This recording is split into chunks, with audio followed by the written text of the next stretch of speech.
আমি সবার ছোট হচ্ছে আমি। আপনারা জেনে খুশি হবেন যে শাকত ভাই ইতিমধ্যে ডাবল প্রমোশন পেয়ে এখন সিনিয়র হয়েছেন। এখন ওনার পদবিটা হচ্ছে অতিরিক্ত সচিব। উনি জনপ্রশাসন মন্ত্রণালয়ে আছেন। আমি জানি যে আপনারা ওনাকে অনেক ভালোবাসেন, অনেক দোয়া করেন। ওনার জন্য অনেকের সাথে যোগাযোগ হয়, ঢাকায় যোগাযোগ হয়।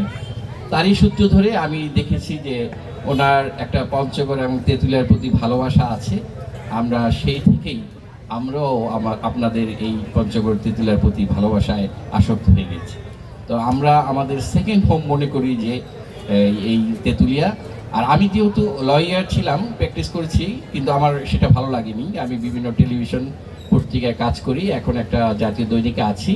তো সাংবাদিক হিসেবে আমি সাংবাদিকদের সাথে আমার চলাফেরা বেশি, যার কারণে সাংবাদিকের চিন্তা চেতনা আরও যাতে তেঁতুলিয়া আরও ভালো কিছু করা যায় সাংবাদিকদের নিয়ে, সেই জন্যই এই আমাদের তেঁতুলিয়া সাংবাদিক কল্যাণ সমিতির আমি একটা চেষ্টা করেছি, কিছু একটা ভালো কিছু করার জন্য প্রতিষ্ঠা করেছি।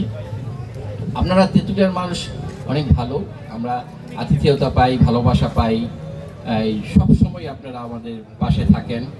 আপনারা ইতিমধ্যে জেনেছেন এবং উপলব্ধি করেছেন যে তেঁতুলিয়া কিন্তু অনেক সমৃদ্ধ হচ্ছে, বিশেষ করে পর্যটনে। তো পর্যটনে আরও প্রতিষ্ঠিত হতে হলে আপনাদের এখানকার সুযোগ সুবিধা বাড়াতে হবে, আপনাদের আতিথেয়তা বাড়াতে হবে, আপনাদের ভালোবাসা আরও বিলিয়ে দিতে হবে। তাহলেই অতিথিরা আসবে, পর্যটকরা আসবে, আপনাদের ব্যবসা বাণিজ্য সব কিছু কিন্তু উন্নতি হবে, আপনারাও লাভবান হবেন, সবাই সুখে থাকবেন। তো আমার সাথে এই শিশির রহমানকে আমি এক প্রকার জোর করেই নিয়ে এসেছি যে আসবো, এখানে কিছু গান টান শুনো, ভালো লাগবে। তো ধন্যবাদ শিশির রহমানকে, এক কথায় সে চলে এসেছে। আর আমার সাথে আরেকজন গুণী মানুষ, আরও কয়েকজন গুণী মানুষ আমাদের সাথে এসেছেন। সে হচ্ছে আমার ডান পাশে বসে আছে।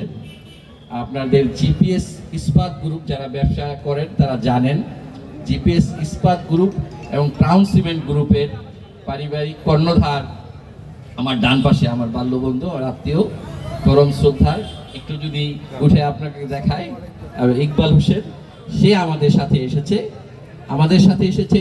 আমার ওই যে বরাবর আমি আহ্বান করছি একটু মঞ্চে আসার জন্য আরেকটা জাতীয় দৈনিক টার্মিগানের সম্পাদক আমার বড় ভাই মোহাম্মদ সেলিম ভাই, উনি এসেছেন। উনি একদিকে একাধারে ব্যবসায়ী, ওনার কোল্ড স্টোরেজ আছে আর অন্যান্য ব্যবসা আছে, উনি এসেছেন। আমাদের সাংবাদিক নেতা আমাদের মাসুদ রানা যদি এদিকে একটু আসেন, মাসুদ রানা এসেছেন। আমাদের আর সাংবাদিক নেতা আমাদের ফরহাদ, আমি ফরহাদকে একটু, ফরহাদ ক্যামেরায় এখনো আছে, আমাদের সাথে এসেছেন।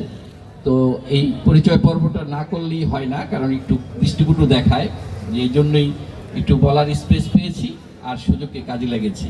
আমি আর বিরক্ত করব না, তবে আগামীতে এই যে স্বপ্নের ব্যাপারটা বললো, আমরা অনেক কিছু স্বপ্ন দেখি এই তেঁতুলিয়াকে নিয়ে। যদি আপনারা হৃদয়ে ধারণ করতে পারেন, আমাদের সেই দেওয়াটাকে আপনারা নিতে পারেন, আমার মনে হয় আমরা প্রশাসনিকভাবে বলেন, আমরা সাংবাদিক হিসাবে বলেন, আমরা সোশ্যাল ওয়ার্কার হিসাবে বলেন, আপনাদের কিছু না কিছু আমরা দিতে পারবো। তবে মেন ফোকাসটা, যেহেতু আমি সাংবাদিক, আমার বড় ভাই গান গাইতেন, এখনও গান লিখেন, কবিতা লিখেন, উনি আবার ক্যামেলিয়া ব্যান্ড করেছেন। তো সেই সূত্রে আমাদের আমরা আশা করি যে এই তেঁতুলিয়া শিল্প সাহিত্য সব দিক দিয়ে এবং সমৃদ্ধ হবে, এগিয়ে যাবে, মানুষরা আরও নিজেদের উন্নয়ন করবেন, উন্নয়ন ঘটাবেন এবং সর্বোপরি সুখী সমৃদ্ধ একটা জনপদ হবে, স্বপ্নের তেঁতুলিয়া বাস্তবায়ন হবে, এই আশাবাদ ব্যক্ত করে আপনাদের ধন্যবাদ জানিয়ে আমি আমার বক্তব্য শেষ করছি। আসসালামু আলাইকুম।